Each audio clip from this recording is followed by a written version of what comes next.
Assalamualaikum warahmatullahi wabarakatuh. Gimana kabar kalian semua?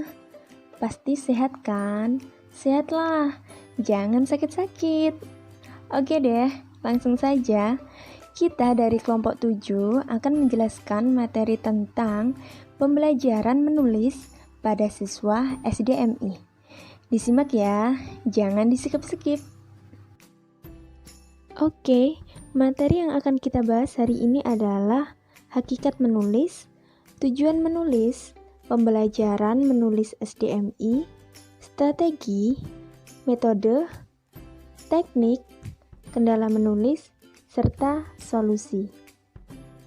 Kira-kira apa sih yang kalian ketahui tentang menulis? Menulis itu mengungkapkan isi pikiran.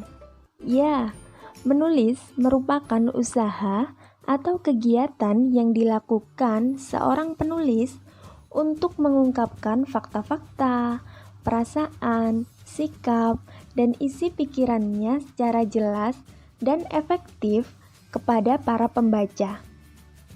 Menulis juga bisa dikatakan sebagai proses penuangan ide atau gagasan dalam bentuk paparan bahasa tulis berupa rangkaian simbol bahasa atau huruf.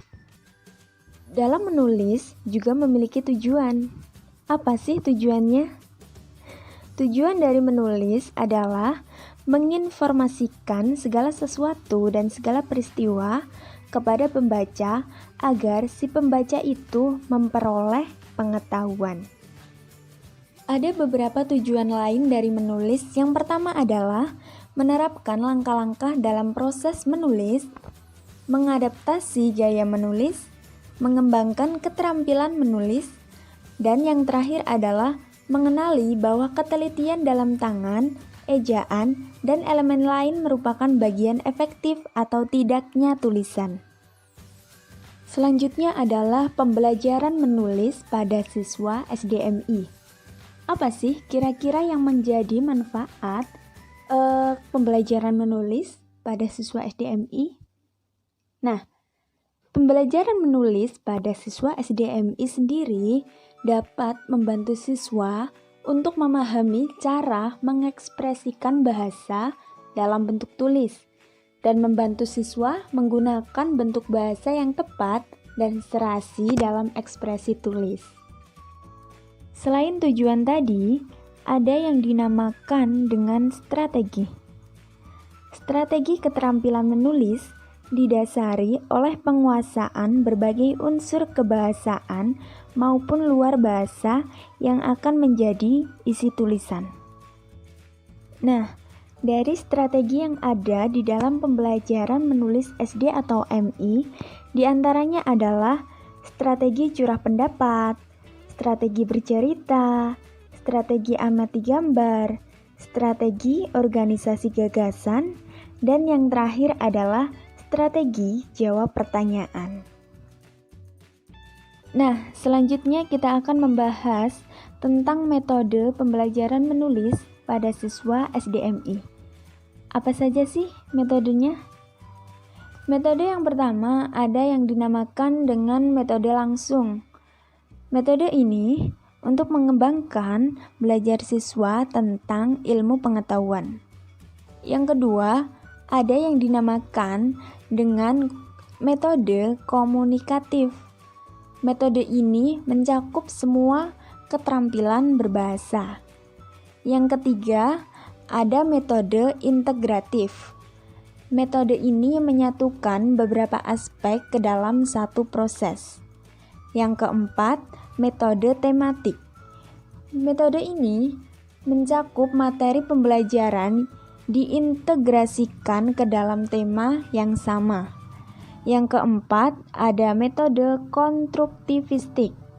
Metode ini siswa harus proses mental.